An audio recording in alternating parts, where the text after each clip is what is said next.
Dear ਸਟੂਡੈਂट्स, ਅੱਜ ਆਪਾਂ basic organic ਦੇ ਸੈਕੰਡ ਲੈਕਚਰ ਵਿੱਚ ਹਾਂ ਤੇ ਅੱਜ ਆਪਾਂ ਬੇਸਿਕ ਆਰਗੈਨਿਕ ਦਾ ਸੈਕੰਡ ਲੈਕਚਰ ਵਿੱਚ ਆਰਗੈਨਿਕ ਕੈਮਿਸਟਰੀ ਦੇ ਨਾਲ ਰਿਲੇਟਡ ਕੁਝ ਬੇਸਿਕ ਟਰਮਸ ਦੇ ਬਾਰੇ ਵਿੱਚ ਗੱਲ ਕਰਾਂਗੇ। ਠੀਕ ਹੈ, ਤੁਸੀਂ ਐ ਮੰਨ ਲਓ ਵੀ ਜਿਵੇਂ ਆਪਾਂ ਪੰਜਾਬੀ ਜਾਂ ਫਿਰ ਕਹ ਲਓ ਕੋਈ ਵੀ ਹੋਰ ਭਾਸ਼ਾ ਉਹਨੂੰ ਲਿਖ ਨਹੀਂ ਸਕਦੇ ਜਿੰਨਾ ਟਾਈਮ ਆਪਾਂ ਉਹਦੀਆਂ ਬੇਸਿਕ ਅਲਫਾਬੈਟਸ ਨੂੰ ਨਹੀਂ ਸਮਝਦੇ। ਉਵੇਂ ਹੀ ਹੈ ਜਿਵੇਂ ਕੱਲ ਆਪਾਂ ਆਰਗੈਨਿਕ ਕੈਮਿਸਟਰੀ ਦੇ ਜਿਹੜਾ ਫਸਟ ਲੈਕਚਰ ਸੀ ਉਹਦੇ ਵਿੱਚ ਆਪਾਂ ਆਰਗੈਨਿਕ ਕੈਮਿਸਟਰੀ ਦੇ ਬੇਸਿਕਸ ਵਿੱਚ ਆਪਾਂ ਜਿਵੇਂ ਕਿ ਕੀ ਕਹਿੰਦੇ ਹੁੰਦੇ ਆ, ਇੱਕ ਤਾਂ ਉਹਦੇ ਨੇਮਿੰਗ ਬਾਰੇ ਗੱਲ ਕਰੀ, ਆਰਗੈਨਿਕ ਕੈਮਿਸਟਰੀ ਬਾਰੇ ਗੱਲ ਕਰੀ ਵੀ ਆਰਗੈਨਿਕ ਕੈਮਿਸਟਰੀ ਦੇ ਵਿੱਚ ਹੁੰਦਾ ਕੀ ਆ, ਕਿਹੜੇ ਕੰਪਾਊਂਡਸ ਨਾਲ ਡੀਲ ਕੀਤਾ ਜਾਂਦਾ ਹੈਗਾ, ਕਿਹੜੇ ਕਿਹੜੇ ਜਿਹੜੇ ਮੋਲੀਕਿਊਲਸ ਉਹਨਾਂ ਨਾਲ ਡੀਲ ਕੀਤਾ ਜਾਂਦਾ ਹੈ। ਉਹ ਜਿੰਨਾ ਟਾਈਮ ਆਪਾਂ ਸੋਚਦੇ ਹੈਗੇ ਆ ਉਹ ਕਹਿੰਦਾ ਆਪਣਾ ਸੌਰੀ ਆਰਗੈਨਿਕ ਕੈਮਿਸਟਰੀ ਵਿੱਚ ਜਿਹੜਾ ਆਪਾਂ ਇਹ ਸਟਾਰਟ ਕਰਦੇ ਉਹਦੇ ਵਿੱਚ ਅੱਗੇ ਫਿਰ ਆਪਾਂ ਉਹਦੀ ਨੇਮਿੰਗ ਬਾਰੇ ਥੋੜਾ ਜਿਹਾ ਆਪਾਂ ਇੰਟਰੋਡਿਊਸ ਕੀਤਾ ਬਿਕੋਜ਼ ਜ਼ਿਆਦਾ ਬਰੀਫ ਵਿੱਚ ਪਲੱਸ 1 ਕਲਾਸ ਵਿੱਚ ਪੜ੍ਹ ਕੇ ਆਏ, ਜਸਟ ਇੱਕ ਰਿਵੀਜ਼ਨ ਸੀਗੀ ਨੇਮਿੰਗ ਦੇ ਲਈ। ਓਕੇ, ਹੁਣ ਆਪਾਂ ਸੈਕੰਡ ਲੈਕਚਰ ਵਿੱਚ ਬੇਸਿਕ ਵਿੱਚ ਗੱਲ ਕਰ ਰਹੇ ਹਾਂ, ਆਰਗੈਨਿਕ ਦੀ ਜਿਵੇਂ ਬੇਸਿਕ ਗੱਲਾਂ ਕਰ ਰਹੇ ਹਾਂ ਉਹਦੇ ਵਿੱਚ ਆਪਾਂ 4 ਇਫੈਕਟਸ ਬਾਰੇ ਪੜ੍ਹਦੇ ਹੈਗੇ ਆ। ਆਰਗੈਨਿਕ ਕੈਮਿਸਟਰੀ ਦੇ ਵਿੱਚ ਬੇਸਿਕਲੀ 4 ਇਫੈਕਟਸ ਬਾਰੇ ਪੜ੍ਹਦੇ। ਜੇਕਰ ਆਪਾਂ ਇਹਨਾਂ 4 ਇਫੈਕਟਸ ਦੇ ਬਾਰੇ ਵਿੱਚ ਪ੍ਰੋਪਰ ਨੌਲੇਜ ਹੋਵੇ, 4 ਵੀ ਛੱਡੋ 3 ਬਾਰੇ ਹੀ ਜੇਕਰ ਆਪਾਂ ਨੂੰ ਪ੍ਰੋਪਰ ਨੌਲੇਜ ਹੋਵੇ, ਮੈਂ 3 ਦੀ ਗੱਲ ਹੀ ਕਰਾਂਗਾ, ਚੌਥੇ ਇਫੈਕਟ ਨੂੰ ਮੈਂ ਪੜ੍ਹਾਵਾਂਗਾ ਵੀ ਨਹੀਂ ਹੈ ਤੁਹਾਨੂੰ, ਸਿਰਫ ਆਪਾਂ ਨੂੰ ਤਿੰਨ ਟੌਪਿਕਸ ਬਾਰੇ 3 ਇਫੈਕਟਸ ਬਾਰੇ ਪ੍ਰੋਪਰ ਨੌਲੇਜ ਹੋਵੇ ਤਾਂ ਆਪਾਂ ਨੂੰ ਆਰਗੈਨਿਕ ਕੈਮਿਸਟਰੀ ਨੂੰ ਸਮਝਣਾ ਬਹੁਤ ਹੀ ਆਸਾਨ ਹੈ। ਕਿਉਂਕਿ ਆਰਗੈਨਿਕ ਕੈਮਿਸਟਰੀ ਵਿੱਚ ਕੀ ਹੁੰਦਾ, ਸਟੂਡੈਂਟਸ ਸੋਚਦੇ ਜਸਟ ਕੀ ਹੈ ਰਿਐਕਸ਼ਨਸ ਦਾ, ਰਿਐਕਸ਼ਨਸ ਨੂੰ ਰੱਟਾ ਮਾਰਨਾ ਹੈ ਤੇ ਬਸ ਉਹਨਾਂ ਨੂੰ ਲਿਖਣਾ ਹੈ, ਪਰ ਅਸਲ 'ਚ ਇਹ ਗੱਲ ਨਹੀਂ ਹੈਗੀ। ਰਿਐਕਸ਼ਨਸ ਦੇ ਨਾਲ ਨਾਲ ਹੋਰ ਵੀ ਬੜਾ ਕੁਝ ਹੈਗਾ।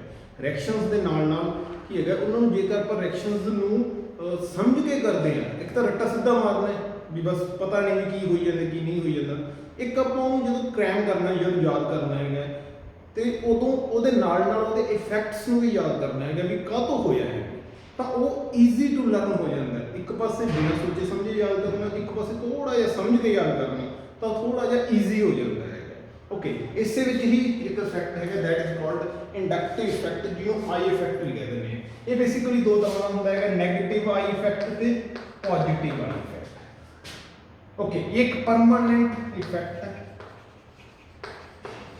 ਪਰਮਾਨੈਂਟ ਟੈਂਪਰੇਰੀ ਨੂੰ ਛੱਡ ਦਿਓ ਇੱਕ ਵਾਰੀ, ਵੈਸੇ ਪਰਮਾਨੈਂਟ ਇਫੈਕਟ ਹੈ। ਹੁੰਦਾ ਕੀ ਹੈ ਇਹਦੇ ਵਿੱਚ, ਜੇ ਕੋਈ ਕਾਰਬਨ ਦੀ ਚੇਨ ਹੈ, ਕੋਈ ਵੀ ਚੇਨ ਹੋਵੇ, ਇਹਦੇ ਨਾਲ ਕੋਈ ਵੀ ਐਟਮ ਆਪਣੇ ਜਿਹੜੇ ਹਾਈਡਰੋਜਨ ਦੇ ਲੱਗੇ ਵੀ ਹੋਣ, ਉਹਦੇ ਨਾਲ ਜਿਹੜਾ ਆਪਣਾ ਗਰੁੱਪ ਲੱਗਿਆ ਗਿਆ ਹੁੰਦਾ, ਐਕਸ ਮੰਨ ਲਓ, ਜਿਹੜਾ ਵੀ ਗਰੁੱਪ ਲੱਗਿਆ ਹੈ, ਐਕਸ ਦੀ ਜਗ੍ਹਾ ਤੇ ਜੀ ਲਿਖ ਲਓ, ਕੋਈ ਵੀ ਗਰੁੱਪ ਲੱਗਿਆ ਹੁੰਦਾ ਹੈ, ਉਹ ਜਿਹੜਾ ਗਰੁੱਪ ਹੈ ਇਸ, ਹੁਣ ਦੇਖੋ ਵੀ ਇੱਥੇ ਕਾਰਬਨ ਸੀ, ਇੱਥੇ ਕਾਰਬਨ ਸੀ, ਇਹਨਾਂ ਦੋਨਾਂ ਦੀ ਇਲੈਕਟ੍ਰੋਨੈਗੇਟਿਵਿਟੀ ਸੇਮ ਸੀ। ਜੇਕਰ ਇਲੈਕਟ੍ਰੋਨੈਗੇਟਿਵਿਟੀ ਸੇਮ ਸੀ ਤਾਂ ਇਹਦੇ ਜਿਹੜੇ ਇਲੈਕਟ੍ਰੋਨ ਸੀਗੇ ਉਹ ਕਿਸੇ ਦੇ ਪਿਓਰਲੀ ਕੋਵਲੈਂਟ ਨੇਚਰ ਵਿੱਚ ਸੀ ਇੱਕ ਤਰੀਕੇ ਨਾਲ, ਜੇਕਰ ਆਪਣੇ ਕੋਲ ਗਰੁੱਪ ਨਹੀਂ ਹੈਗਾ। ਬਟ ਜਦੋਂ ਕੋਈ ਗਰੁੱਪ ਲੱਗ ਜਾਂਦਾ ਹੈ, ਹੁਣ ਇਹ ਜਿਹੜਾ ਗਰੁੱਪ ਹੈ ਇਹਦੀ ਇਲੈਕਟ੍ਰੋਨੈਗੇਟਿਵਿਟੀ ਕਾਰਬਨ ਦੇ ਮੁਕਾਬਲੇ ਜਾਂ ਤਾਂ ਜ਼ਿਆਦਾ ਹੋਊਗੀ, ਇਲੈਕਟ੍ਰੋਨੈਗੇਟਿਵਿਟੀ ਕਾਰਬਨ ਦੇ ਮੁਕਾਬਲੇ ਜ਼ਿਆਦਾ ਹੋਏਗੀ, ਜਾਂ ਫਿਰ ਕੀ ਹੋਏਗੀ ਕਾਰਬਨ ਦੇ ਮੁਕਾਬਲੇ ਇਲੈਕਟ੍ਰੋਨੈਗੇਟਿਵਿਟੀ ਘੱਟ ਹੋਏਗੀ। ਹੁਣ ਦੇਖੋ, ਇਹ ਗਰੁੱਪ ਨੂੰ ਆਪਾਂ ਇਲੈਕਟ੍ਰੋਨ ਵਿਡਰੋਇੰਗ ਵੀ ਕਹਿ ਸਕਦੇ ਹਾਂ ਤੇ ਇਹ ਇਲੈਕਟ੍ਰੋਨ ਡੋਨੇਟਿੰਗ ਗਰੁੱਪ ਵੀ ਹੋ ਸਕਦਾ ਹੈ। ਦੋ ਤਰੀਕੇ ਦੇ ਗਰੁੱਪ ਹੋ ਸਕਦੇ, electron withdrawing group and electron donating group. ਜੇ ਤਾਂ ਹੁਣ ਇਸ ਗਰੁੱਪ ਦੀ ਕਾਰਬਨ ਦੇ ਮੁਕਾਬਲੇ as respect to carbon the group which is connected with the carbon chain, hydrocarbon chain, have more electronegativity, ਜੇਕਰ ਉਹਦੀ ਇਲੈਕਟ੍ਰੋਨੈਗੇਟਿਵਿਟੀ ਜ਼ਿਆਦਾ ਹੈ ਤਾਂ ਉਹ ਕੀ ਹੈ, ਆਪਦੇ ਵੱਲ ਇਲੈਕਟ੍ਰੋਨਸ ਨੂੰ ਅਟਰੈਕਟ ਕਰਦਾ। ਤਾਂ ਇਹ ਵਾਲਾ ਜਿਹੜਾ ਗਰੁੱਪ ਹੈ ਇਹ ਆਪਦੇ ਵੱਲ ਇਲੈਕਟ੍ਰੋਨਸ ਨੂੰ ਅਟਰੈਕਟ ਕਰ ਲੂਗਾ। ਜੇਕਰ ਇਹ ਆਪਦੇ ਵੱਲ ਅਟਰੈਕਟ ਕਰ ਲੂਗਾ ਤਾਂ ਇਲੈਕਟ੍ਰੋਨਸ ਨੂੰ ਕੀ ਕਰ ਲੂਗਾ, ਵਿਡਰੋ, ਜਿਵੇਂ ਅਸੀਂ ਪੈਸੇ ਕਢਾਉਂਦੇ ਨਾ ਵਿਡਰੋ ਕਰਨ ਲਈ, ਠੀਕ ਹੈ, ਇੱਕ ਹੁੰਦਾ ਡਿਪੋਜ਼ਿਟ ਕਰਦੇ, ਤਾਂ ਇਹ ਕੀ ਕਰ ਲੂਗਾ, ਇਲੈਕਟ੍ਰੋਨਸ ਨੂੰ ਵਿਡਰੋ ਕਰ ਲੂਗਾ, ਤਾਂ ਦੈਟ ਇਜ਼ ਇਲੈਕਟ੍ਰੋਨ ਵਿਡਰੋਇੰਗ। ਤਾਂ ਹੁਣ ਇਹਨੇ ਇਸ ਕਾਰਬਨ ਤੋਂ ਇਹ ਜਿਹੜੇ ਇਲੈਕਟ੍ਰੋਨ ਵਿਡਰੋ ਕਰ ਲਏ, ਇਹ ਥੋੜਾ ਜਿਹਾ ਇਫੈਕਟ ਅੱਗੇ ਵੀ ਜਾਂਦਾ ਹੈ, ਅੱਗੇ ਵੀ ਜਾਂਦਾ ਹੈ, ਬਟ ਉਹਦੀ ਵੈਲਿਊ ਘੱਟ ਜਾਂਦੀ ਹੈ।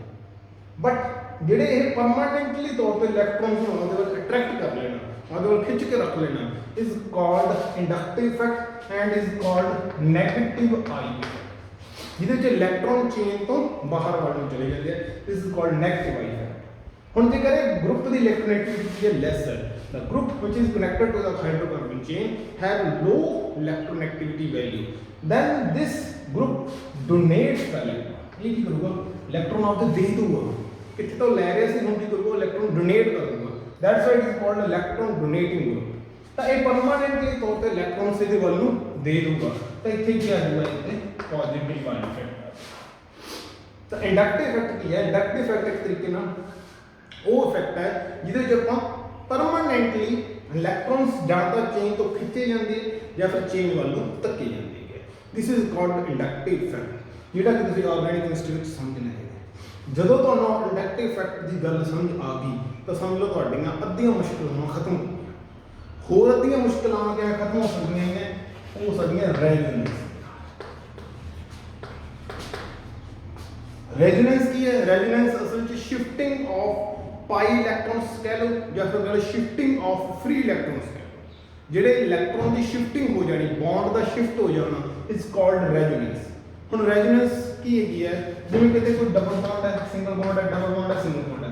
ਇਹ ਡਬਲ ਬੌਂਡ ਸਿੰਗਲ ਬੌਂਡ ਦੀ ਜਗ੍ਹਾ ਤੇ ਰਿਪਲੇਸ ਹੋ ਸਕਦੀ ਹੈ, ਵਾਲੀ ਇੱਧਰ ਹੋ ਸਕਦੀ ਹੈ, ਤਾਂ ਇਹ ਬਣ ਸਕਦੀ ਹੈ ਆਬਜੈਕਟ ਇਸ। ਜੇ ਤੁਸੀਂ ਫੋਰ ਐਗਜ਼ਾਮਪਲ ਬੈਂਜ਼ੀਨ ਦੀ ਐਗਜ਼ਾਮਪਲ ਸਮਝੀਏ, ਬੈਂਜ਼ੀਨ ਵਿੱਚ ਰੈਜ਼ੋਨੈਂਸ ਹੁੰਦੀ ਹੈ, ਇਹ ਵਾਲਾ ਬੌਂਡ ਇੱਥੇ ਜਾ ਸਕਦਾ, ਇਹ ਵਾਲਾ ਬੌਂਡ ਇੱਥੇ ਜਾ ਸਕਦਾ, ਇਹ ਵਾਲਾ ਬੌਂਡ ਇੱਥੇ ਜਾ ਸਕਦਾ, ਤਾਂ ਇਹ ਆਪਦੇ ਆਪ ਨੂੰ ਇਸ ਦਿਸ਼ਾ ਵਿੱਚ ਲੈ ਆਉਂਦਾ। ਤਾਂ ਦਿਸ ਇਜ਼ ਕਾਲਡ ਰੈਜ਼ੋਨੈਂਸ।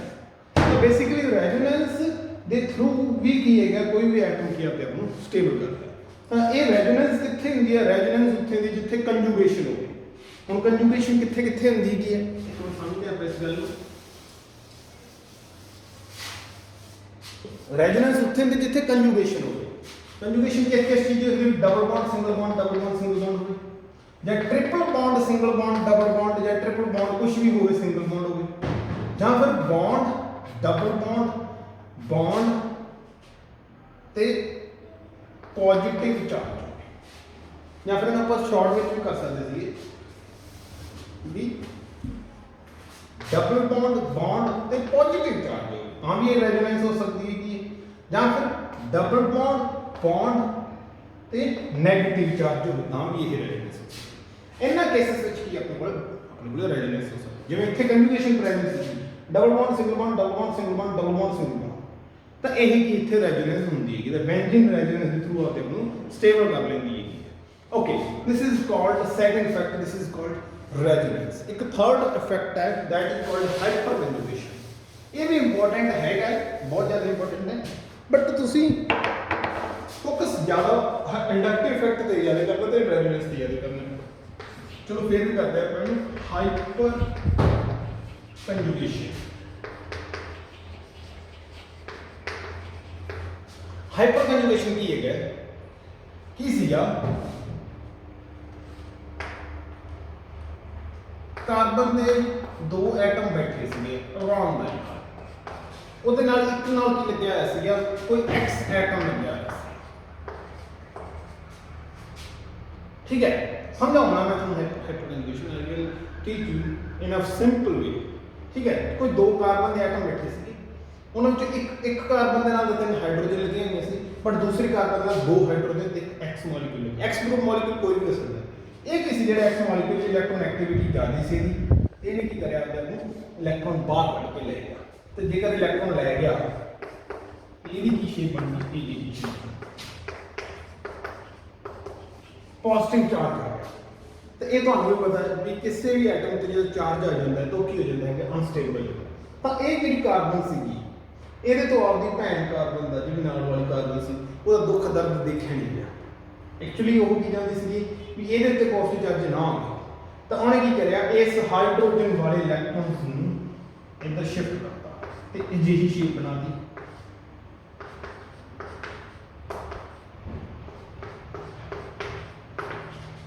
ਹੁਣ ਇਹ ਤੋਂ ਇਲੈਕਟ੍ਰੋਨ ਚਲੇ ਗਏ, ਇੱਥੇ ਕੀ ਚਾਰਜ ਆ ਗਿਆ, ਪੋਜ਼ਿਟਿਵ ਚਾਰਜ ਆ ਗਿਆ। ਹੁਣ ਇਹ ਹਾਈਡਰੋਜਨ ਕਹਿੰਦੀ ਮੇਰਾ ਕੀ ਕਸੂਰ ਹੈ, ਤਾਂ ਉਹ ਕਹਿੰਦੀ ਕੋਈ ਗੱਲ ਨਹੀਂ, ਇਹਨੇ ਇਲੈਕਟ੍ਰੋਨਸ ਫਿਰ ਦੂਸਰੀ ਵਾਰੀ ਕੀ ਕਰਿਆ, ਆਹ ਵਾਲੇ ਇਲੈਕਟ੍ਰੋਨਸ ਸ਼ਿਫਟ ਕਰਾਤੇ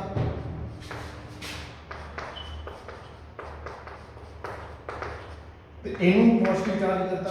ਇਸ ਤਰੀਕੇ ਨਾਲ ਆਹ ਵਾਲੀ ਹਾਈਡਰੋਜਨ ਤੇ ਪੋਜ਼ਿਟਿਵ ਚਾਰਜ, ਮਤਲਬ ਕਿ ਜਦੋਂ ਕਾਰਬਨ ਆਪਦੇ ਕਿਸੇ ਹੋਰ ਸਾਥੀ ਦੀ ਲਈ ਜਾਂ ਫਿਰ ਕਿਸੇ ਵੀ ਗੱਲ ਦੇ ਲਈ ਇੱਕ नो बॉन्ड कह लो, ਇਹਦੇ ਚ ਕੋਈ ਬੌਂਡ ਸ਼ਿਫਟ ਨਹੀਂ, ਕੋਈ ਬੌਂਡ ਬ੍ਰੇਕ ਹੀ ਹੋ ਗਈ ਇੱਕ ਤਰੀਕੇ ਨਾਲ। This is called no bond resonance. ਜਿਹਦੇ ਚ ਨੋ ਬੌਂਡ ਰੈਜ਼ੋਨੈਂਸ ਹੋਈ ਹੈ ਤੇ ਇਹਦੇ ਚ ਕਾਰਬਨ ਅਲਫਾ, ਇਹਨੂੰ ਆਪਾਂ ਅਲਫਾ ਕਾਰਬਨ ਨਹੀਂ ਕਹਿ ਸਕਦੇ, ਅਲਫਾ ਕਾਰਬਨ ਲੋਡ ਪੈਣ ਤੇ ਆਪਦੇ ਹਾਈਡਰੋਜਨ ਤੋਂ ਇਲੈਕਟ੍ਰੋਨਸ ਨੂੰ ਅਟਰੈਕਟ ਕਰ ਲੈਣਾ, ਆਪਦੇ ਵੱਲ ਖਿੱਚ ਲੈਣਾ ਥਰੂ ਦਾ this is called hyperconjugation. ਠੀਕ ਹੈ, ਵੈਸੇ ਕਿਵੇਂ ਹੁੰਦਾ ਹੈ, ਥੋੜਾ ਜਿਹਾ ਹਿਊਮੋਲਿਊਨੋ ਦਾ ਵੀ ਹੁੰਦਾ ਹੈ, ਇਹਦੇ ਲੋਐਸਟ ਓਮਾਈਡ ਮੋਲੀਕੂਲਰ ਆਰਬਿਟਲ ਵਿੱਚ ਇਲੈਕਟ੍ਰੋਨ ਹੁੰਦੀ ਹੈ ਜਾਂ ਹਾਈਐਸਟ, ਇਹ ਅਲੱਗ ਦੀ ਗੱਲਾਂ ਹੈਗੀਆਂ, ਇਹ ਜਦੋਂ ਬਰੀਫ ਵਿੱਚ ਆਪਾਂ ਕਰਦੇ ਹੈਗੇ ਇਸ ਚੀਜ਼ ਨੂੰ ਸਮਝਦੇ ਉਦੋਂ ਉੱਥੇ ਕਰਦੇ ਹੈਗੇ। ਠੀਕ ਹੈ, ਇਹ ਜਸਟ ਇੱਕ ਸ਼ਾਰਟ ਵਿੱਚ ਸੀਗਾ। ਤਾਂ ਆਪਾਂ ਬੇਸਿਕਲੀ 10 ਇਫੈਕਟਸ ਉੱਤੇ ਅੱਜ ਆਪਾਂ ਫੋਕਸ ਕੀਤਾ। ਕਿਹੜੇ ਕਿਹੜੇ 10 ਇਫੈਕਟ ਸੀਗੇ? ਉਹ ਸੀਗੇ ਇੱਕ ਤਾਂ ਰੈਜ਼ੋਨੈਂਸ, ਇੱਕ ਇੰਡਕਟਿਵ ਇਫੈਕਟ, ਇੱਕ ਸੀਗਾ ਹਾਈਪਰ ਕੰਜੂਗੇਸ਼ਨ। ਠੀਕ ਹੈ, ਆਰ ਇਫੈਕਟ ਰੈਜ਼ੋਨੈਂਸ ਵੀ ਦੋ ਤਰੀਕਿਆਂ ਦੀ ਹੁੰਦੀ ਹੈ, ਆਰ ਪੋਜ਼ਿਟਿਵ ਆਰ ਨੈਗੇਟਿਵ ਆ, ਵੈਸੇ ਉਹਨਾਂ ਦੀ ਇੰਨੀ ਜ਼ਿਆਦਾ ਖਾਸ ਲੋੜ ਨਹੀਂ ਪੈਂਦੀ। ਇੰਡਕਟਿਵ ਇਫੈਕਟ ਵੀ ਦੋ ਤਰ੍ਹਾਂ ਦਾ ਸੀਗਾ, ਪਰ ਵੈਸੇ ਉਹਦੀ ਵੀ ਖਾਸ ਲੋੜ ਨਹੀਂ। ਜਸਟ ਤੁਹਾਨੂੰ ਪਤਾ ਹੋਣਾ ਚਾਹੀਦਾ ਹੈ ਕਿ ਇੰਡਕਟਿਵ ਇਫੈਕਟ ਕਦੋਂ ਲੱਗਦਾ। ਇੰਡਕਟਿਵ ਇਫੈਕਟ ਉਦੋਂ ਲੱਗਦਾ ਜਦੋਂ ਕਿਤੇ ਵੀ ਇਲੈਕਟ੍ਰੋਨੈਗੇਟਿਵਿਟੀਜ਼ ਦਾ ਡਿਫਰੈਂਸ ਹੋਵੇ, ਤਾਂ ਉੱਥੇ ਕੀ ਇਲੈਕਟ੍ਰੋਨ ਜਾਂ ਤਾਂ ਇੱਕ ਪਾਸੇ ਨੂੰ ਸ਼ਿਫਟ ਹੋ ਜਾਂਦੇ ਆ, ਦਿਸ is called inductive effect. Resonance ਕਿੱਥੇ ਹੁੰਦੀ ਹੈ? ਜਿੱਥੇ ਕੋਈ ਵੀ ਕੋਈ ਵੀ ਕੰਜੂਗੇਸ਼ਨ ਹੋਵੇ, ਜਿੱਥੇ ਵੀ ਕੋਈ ਕੰਜੂਗੇਸ਼ਨ ਹੋਵੇ ਉੱਥੇ ਕੀ ਹੈ, ਰੈਜ਼ੋਨੈਂਸ ਹੁੰਦੀ ਹੈ। ਤੇ ਜਿੱਥੇ ਕੀ ਹੈਗਾ ਆਪਣੇ ਕੋਲੇ ਕੋਈ ਇਲੈਕਟ੍ਰੋਨ ਸ਼ਿਫਟ ਹੋ ਜਾਣ ਬਟ ਕੋਈ ਬੌਂਡ ਨਵੀਂ ਨਾ, ਮਤਲਬ ਬੌਂਡ ਨਾ ਸ਼ਿਫਟ ਹੋਵੇ, ਇਲੈਕਟ੍ਰੋਨ ਸ਼ਿਫਟ ਹੋ ਜਾਣ, ਤਾਂ ਦਿਸ ਇਜ਼ ਕਾਲਡ ਹਾਈਪਰ ਕੰਜੂਗੇਸ਼ਨ। ਇਹ ਤਿੰਨੋਂ ਜਿਹੜੇ ਲਾਅ ਹੈਗੇ, ਤਿੰਨੋਂ ਇਹ ਜਿਹੜੀ ਹੈਗੇ ਆ ਆਪਣੇ ਇਫੈਕਟਸ ਹੈ, ਇਹਨਾਂ ਨੂੰ ਤੁਸੀਂ ਯਾਦ ਰੱਖਣਾ ਹੈ, ਆਪਣੀ ਮੈਮਰੀ ਵਿੱਚ ਰੱਖਣਾ ਹੈਗਾ। ਓਕੇ, ਇਸ ਤੋਂ ਬਾਅਦ ਆ ਜਾਂਦਾ ਹੈਗਾ last effect, this is called electromeric effect, ਜਿਹਨੂੰ ਮਿਜ਼ੋਮੈਰਿਕ ਇਫੈਕਟ ਵੀ ਕਹਿੰਦੇ ਨੇ। ਉਹਦੇ ਬਾਰੇ ਵਿੱਚ ਇਹਨਾਂ ਸਮਝਣ ਦੀ ਕੋਈ ਲੋੜ ਨਹੀਂ ਕਿ ਉਹ ਜੇ ਤੁਸੀਂ ਪੜ੍ਹਨਾ ਚਾਹੁੰਦੇ ਤਾਂ +1 ਦੀ ਕਲਾਸ ਪੜ੍ਹ ਸਕਦੇ ਹੋ। ਹੁਣ ਤੁਹਾਡੇ ਉਸ ਸਿਲੇਬਸ ਦੇ ਵਿੱਚ ਨਹੀਂ ਹੈਗਾ, ਤੁਹਾਨੂੰ ਮਤਲਬ ਉਹਦੀ ਕੋਈ ਨਹੀਂ ਜ਼ਿਆਦਾ ਖਾਸ ਲੋੜ ਵੀ ਨਹੀਂ ਪਏਗੀ। ਓਕੇ, ਇਸ ਤੋਂ ਇਲਾਵਾ ਜਿਹੜੇ ਬੇਸਿਕ ਵਿੱਚ ਆਉਂਦੀ ਹੈ ਦੈਟ ਇਜ਼ ਕਾਲਡ ਸਟੀਰੀਓਕੈਮਿਸਟਰੀ। ਬਟ ਸਟੀਰੀਓਕੈਮਿਸਟਰੀ ਅੱਜ ਆਪਾਂ ਨਹੀਂ ਛੇੜਦੇ, ਉਹ ਆਪਾਂ ਜਦੋਂ ਆਪਾਂ ਹੈਲੋਅਲਕੀਨ ਐਂਡ ਹੈਲੋਰੀਨਸ ਚੈਪਟਰ ਕਰ ਰਹੇ ਹੋਏ ਤਾਂ ਉਹਦੇ ਵਿੱਚ ਹੀ ਜਾ ਕੇ ਅੱਗੇ ਜਾ ਕੇ ਆਪਾਂ ਨੂੰ ਸਮਝਾਂਗੇ। ਜਦੋਂ ਆਪਾਂ ਥੋੜਾ ਜਿਹਾ ਗੋ ਥਰੂ ਹੋਏ ਉਦੋਂ ਉਹਦੇ ਵਿੱਚ ਸਮਝਾਂਗੇ। ਹੁਣ ਆਪਣੇ ਨੈਕਸਟ ਲੈਕਚਰ ਵਿੱਚ ਆਪਾਂ ਆਪਣੇ ਸਿਲੇਬਸ ਨੂੰ ਸਟਾਰਟ ਕਰਾਂਗੇ from first chapter of organic chemistry, that is haloalkane and haloarenes. Thank you. Have a nice day.